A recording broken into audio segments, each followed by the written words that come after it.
километров. Итак, ребята, доброе утро всем. По знакомой старой дорожке поедем. Ну как по старой, в Германию ехать. Сегодня у нас 19 мая, пятница. 108 километров мне до места, так скажем. Ну как так скажем, до места загрузки.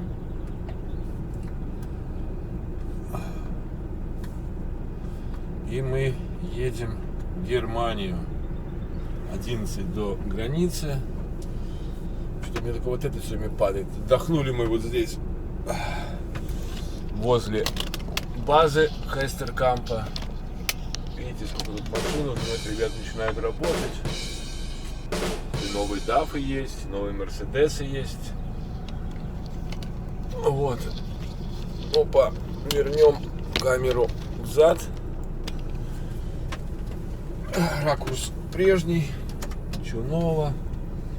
Ну что, с Богом, как говорится. 108 у меня. Загрузка 7 с 8 до 11.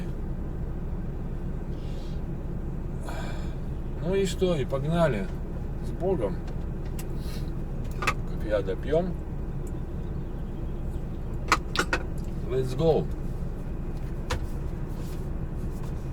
Это изменилось.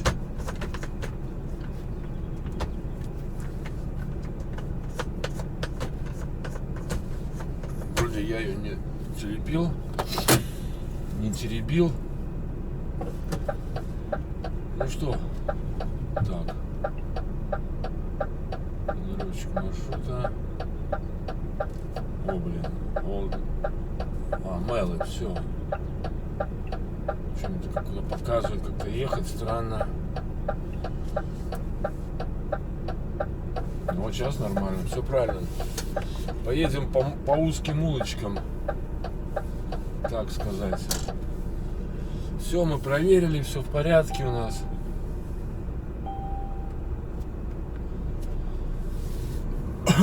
Поехали. Поговорил с бывшим коллегой. Ну как с бывшим коллегой, но вместе работали. Мой подписчик. С Алвисом переговорил, это механик дежурный. Ну как механик, да, дежурный. Он здесь работает. Сейчас. Обычно в Травемунде он. Ну, ведь приходится работать. Вчера работал. Я говорю, так все отдыхают. Говорит, ну видишь, нам нужно работать. Делать вид. Ну, как делать вид? Говорит, что-то там проверяют, там, то все, 5-10. Вот с правой стороны проезжаем здание, где я жил первые 5 недель работы в дальнобое, так сказать, в обучении. Когда обучался, мы там жили. Кто хочет посмотреть наш быт, мой личный быт и Илмарса Ротиса, может зайти самые первые мои видео в дальнобое. Ух, ничего себе, коровки пасутся, быки. Все как и было раньше. Все так же само. Блин, большая территория, тут ее объездил. Мог в любом месте стать. Тут очень хорошая территория возле Олдензал базы Хестеркампа. Как он называется? Ханзапорт 4, по-моему. Для тех, кто не в курсе, где это и что это.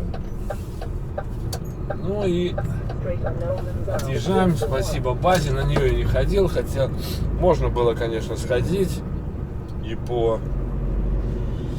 Как это называется, и в туалет можно было и постираться, и кофе там типа дешевый, 10 копеек кофе там стоит. Стоило раньше, не знаю, как сейчас. Вот. Ну, не ходил я туда. Я вообще, знаете, вот, кто-то любит посещать старые свои рабочие места. Я вот не такой, если я ушел с какого-то места, я туда как-то... Ну, бывает по нужде, там можно зайти. Если бы я стоял в Травемунде, там и интернет лучше, а здесь интернет, блин, вообще ловит. Еще передо мной стоял коллега, становился один, второй, и меня вообще ничего не ловил. Приходилось пользоваться своим интернетом. а он у меня уже заканчивается, надо будет опять возобновлять. Много уходит ресурсов на канал, на видео. У нас, к сожалению, здесь с интернетом никак, так скажем. В этой конторе приходится за свой счет покупать. В этом отношении в Хестеркампе было много лучше, потому что на базах был интернет бесплатный. Ну, солнце у нас сейчас будет все время в глаза светить, как я помню. Можно будет очки одеть потом. Ну а так, все в порядке, ребята. Едем вперед.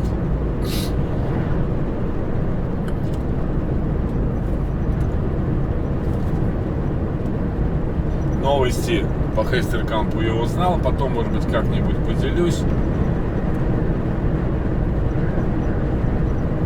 А может быть, сегодня немножко расскажу, когда выйду на бан, полностью проснусь уже, так скажем. Тогда расскажу. Ничего не забыл, вроде вчера супчик куриный сварил, почти весь ел. Вот. Что он прокиснет.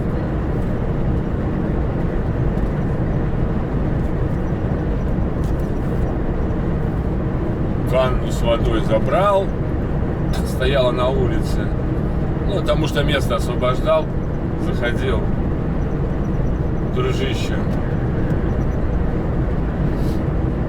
Ну, начинаются рабочие будни, так сказать, рабочие будни, последний рабочий день этой недели, я надеюсь. Надо постараться быть на базе. Ну, далековато ехать. Смотрите, час-полтора сейчас. Потом еще какое-то время. Будешь обгонять? Не будешь? Я ж тебе даю. Не хочет, наверное. Сейчас в Германии. Здесь, по-моему, будет место, где страну вести. Раз, два коллеги. Ну давай, улетай ты уже, блин. Ворон. Ворон или ворона. Сначала один украинец подъезжал на ночь. Он остановится так ко мне. Ну тесно там встать рядом со мной. Впереди меня, так скажем. А он становится ко мне кабиной. Я ему говорю: слушай, дружище, может, ты развернешься здесь вот на площадке, а я тебе помогу пришвартоваться. Он говорит: ой, спасибо. Пришвартовал я его.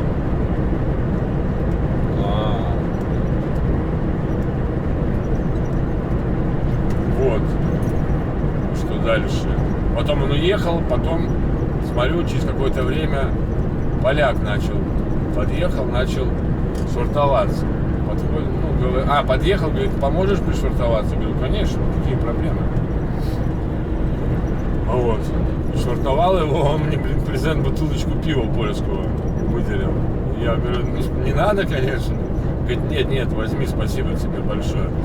Я говорю: а ты надолго становиться будешь? Он говорит: а мне 11 часов постоять и поеду дальше. А это было 12 дня где-то. Я говорю: да, тогда можешь как можно ближе ко мне встать, если там... Потому что мне в 5 утра стартовать, в 6. В пятницу, я говорю, в понедельник. Знаете, по привычке. А вот. Он говорит: ну, спасибо тебе большое. Ну, буквально 40 сантиметров оставил перед собой. Но он и уехал вчера, где-то после 11 вечера. Как-то так. Ну и потом я думал, он отъедет, интернет появится. Да, интернет появился, но что-то ничего там не ловит. Не загружает по интернету почему-то. И сейчас вообще где интернет работает плохо. У меня в компьютере чуть не понял, что с Wi-Fi случилось.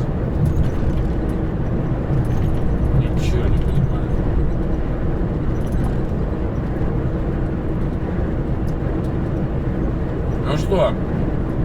Сейчас выйдем, расскажу. Через километр. Через километр. Мне писал через там 10 километров.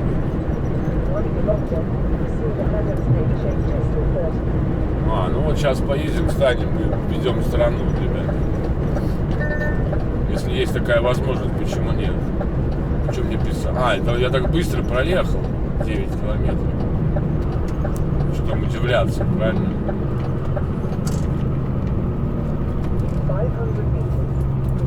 Идем в Германии. Главное не забыть. То бывали такие случаи. Меня подъезжают на паркинг, хочется в туалет, и надо страну везти. Остановился, в туалет сходил, друзья мои, а страну забыл везти. И поехал. Потом ехал, только отъехал, вспоминаю. А страну-то что я не вел? Или проложить? Или проложить? Да не надо перепрокладывать. Я только отъехал, 40 метров от точки. А вы уже, давай перепрокладывать. Все нормально. А этот украинец говорит, стоял, вот из Германии он шел, стал на паркинг. Тут полиции немерено. Конечно, он хотел. Стал на паркинг. Начало стороны. Германия. Стал на паркинг. Не на паркинг, а в кармане. Да, напротив полицейских вот этих. И говорит, повыгоняли всех. Я говорю, конечно, тут постоянно выгоняют, если ты стоишь. Нельзя, надо заезжать на паркинг. Да, я понимаю, что у нас мест нет. Я тоже так рисковал. И видел, как выгоняют. Говорит, выгнали, блин. И что там дальше?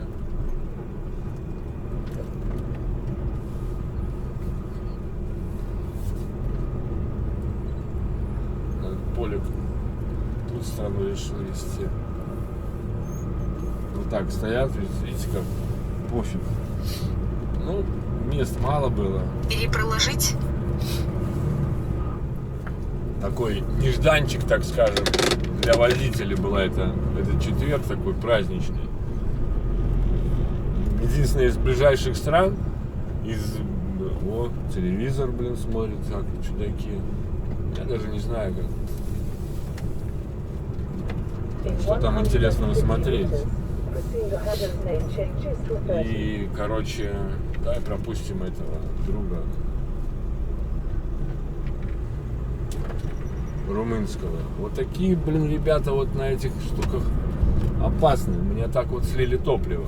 Стоят на паркингах, на простых этих машинах.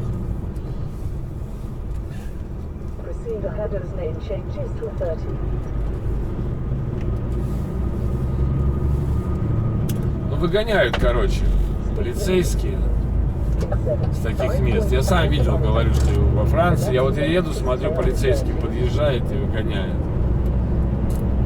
Потому что заезд затрудняет на паркинг. А человеку, может быть, надо страну везти. Особенно на границах, да. Страну везти. А тут, он не может заехать, потому что эти наши маечки, они ничего так особо не помогают, так скажем.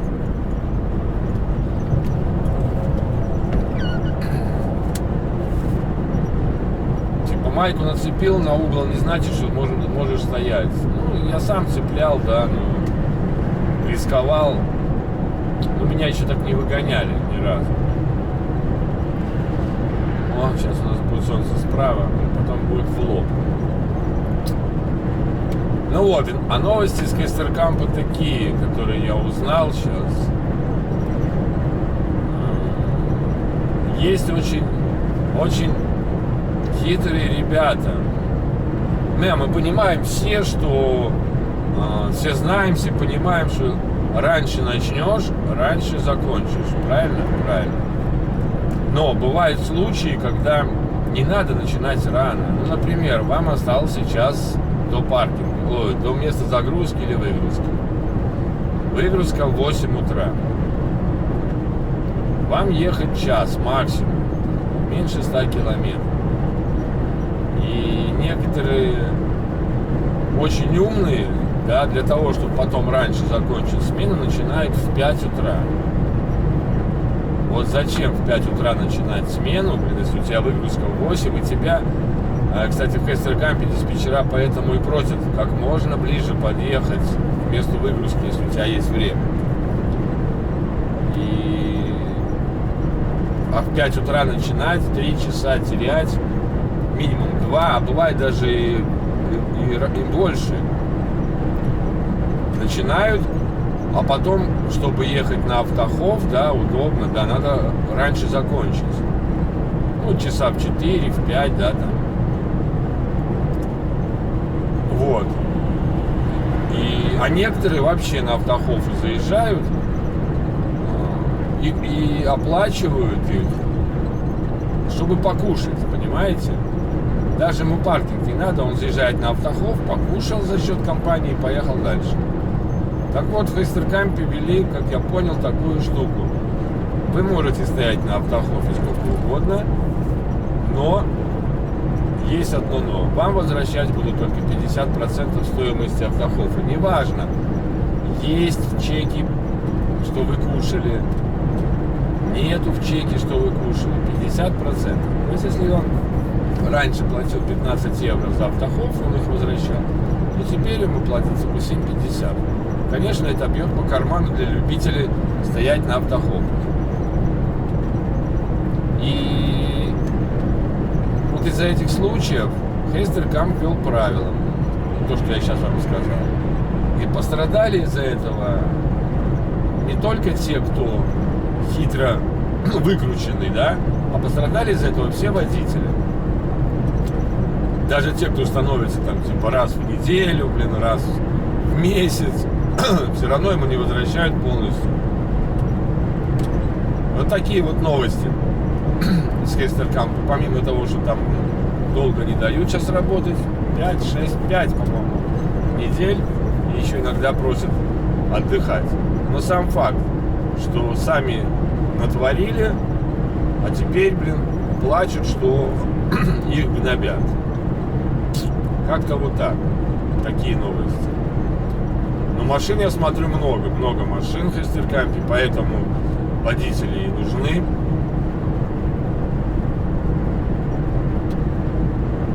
Да, блин, я даже не было так никогда, что так много машин, что там заезжают и заезжают. Теперь только и заезжали. И там крутились, да, кто без прицепов, то хорошо, а кто с прицепами. Я там видел, что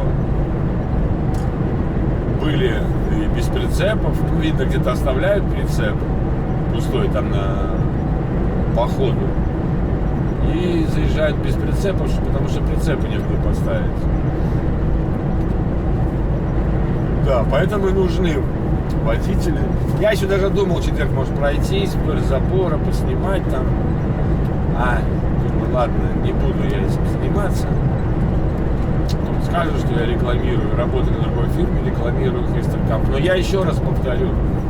И вот коллега, который со мной общался, я не буду называть его имя, так, скажем, в разных целях не стоит тревожить,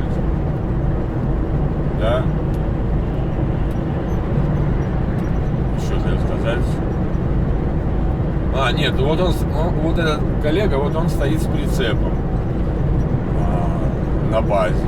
И там еще один Славик из Даугавпилса тоже стоит на базе с прицепом, у него холодильник. Он, по-моему, всегда на холодильнике работает. Но Славик не подходил ко мне, подходил вот этот польский момент. Знакомая дорога, сколько я по ней проездил на Травемонт из Олдензал. И даже на бусе. И даже моя первая поездка была. Я самостоятельно вообще я перегонял тогда новый DAF с голландскими номерами. Перегонял в Германию. На базу в Германию, в Травемунде, чтобы он пошел в Лепою и там якобы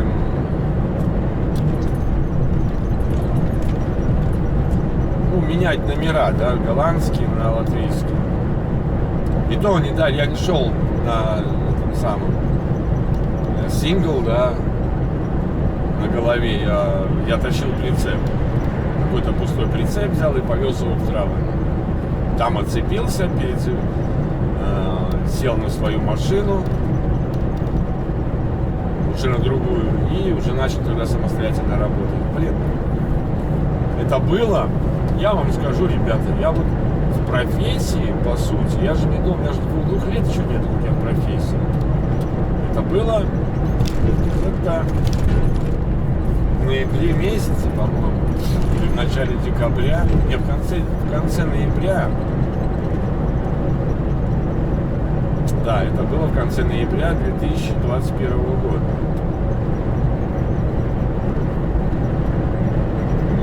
Если считать ноябрь, декабрь, январь, февраль, март, апрель, май. У меня год и 7 месяцев всего лишь стажа. Я, как бы сказать, начинающий, но уже имеющий достаточный опыт.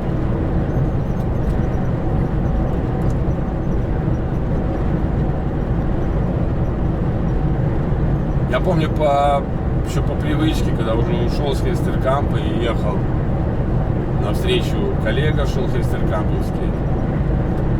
Я все равно мигал фарами. Они, конечно, не понимали, что я делаю, но так было. Это сейчас друг другу мигаем фарами, коллега коллеги, да, с одной компании. А тогда я тоже, знаете, как по привычке. Кстати, заметил полный паркинг румынских машин, голландских и много польских. Латвийских совсем мало, хотя Алви сказал, там много стоит латвийцев. Но я не знаю, что-то я никого не видел. Вообще этот Олдензала считается база румынских водителей. Гент база считается польская, а Травемунде считается латвийская. Хотя я даже не знаю, латвийская, не латвийская. Ну да, типа от Риги. Потому что там сейчас очень много ребят с Украины. Они приезжают именно на базу из Риги. По-моему, украинцы из Польши, да, может быть, и из Польши тоже сейчас работают. Через польские области.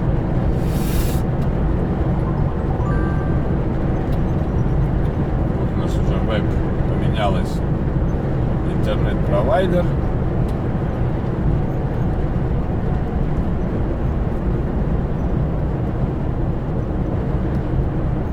Интернет переключился. Ну ладненько, ребята. Едем по Германии, напомню. По прямой будем сейчас все время ехать.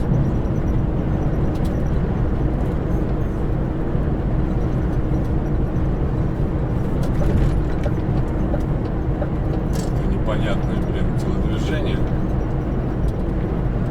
Можно было уйти. Непонятно куда. По параллельной дороге я бы куда ушел? Нет, я бы, наверное, прошел бы тут рядом. Но знака не было, что нельзя грузовикам. Поэтому мы продолжаем движение. И, кстати, когда в Германию, напомню, мы едем с контейнером, надо заполнять СМР. Да, я вот прошел бы спокойно по этой линии. По этой полосе, которая справа идет за бордюром.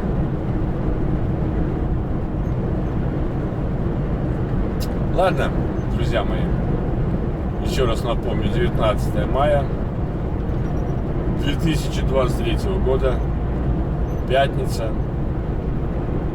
Мы продолжаем наше движение в сторону Мелла.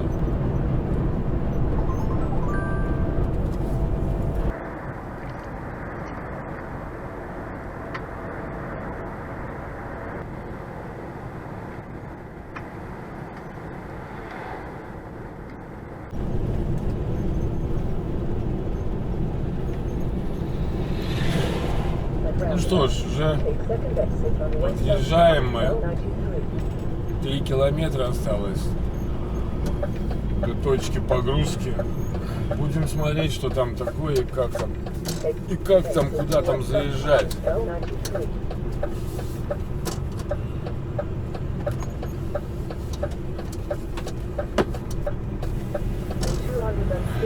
Немножко проедем. Еще один там кружок у нас, да, нарисовывается.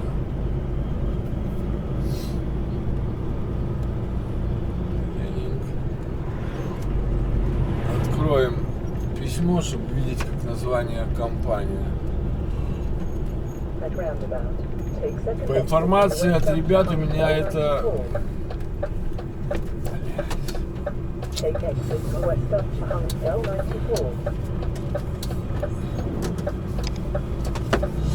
У меня это, как вам объяснить, какой-то большой завод.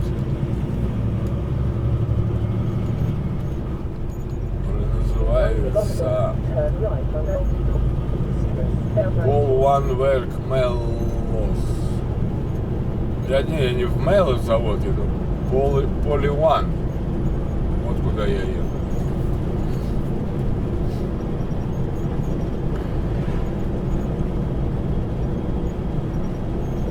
Витас там начал мне как-то объяснять, я информацию, что заезжаешь, право, registration. Все мы увидим.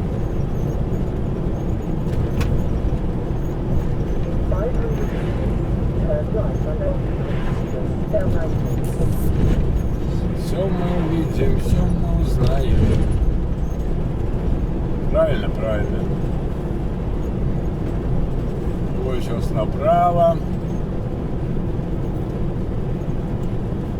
На развилке. Или опять тут круговая. Я думаю, что тут круговая, да. Не, здесь просто поворот направо. Блин, вот мне по названию города я тут был, а вот по названию предприятия я там не был.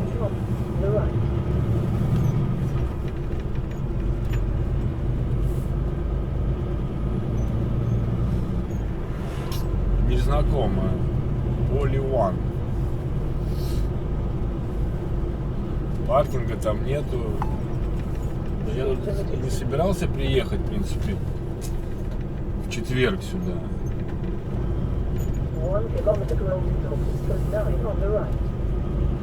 Ланкрейс. Вот заехали мы. Что-то мне предсказывает, что будет достаточно проблематично заезжать. Конечно, какие здесь могут быть паркинги в маленьком городке? Не, конечно, найти можно. Но не на... Сколько, 33 часа отстоял, кстати, пауза у меня получилась. Я даже 24-ку одну отстоял. Получилось 11 часов. Не, что-то я посчитал 9 плюс 24. Не, 11 плюс 20. Компенсацию сделал.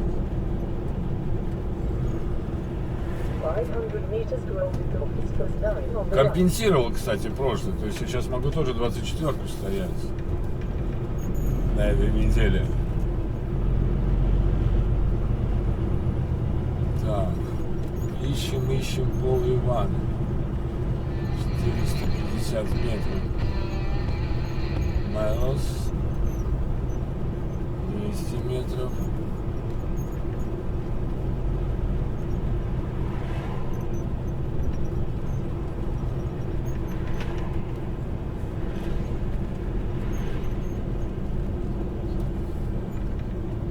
Я думаю, что это не это же, правильно?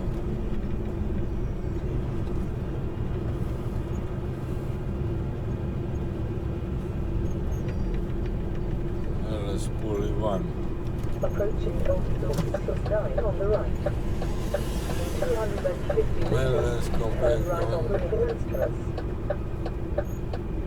Так, ну и дальше что? Здесь, что ли? Или дальше? Poly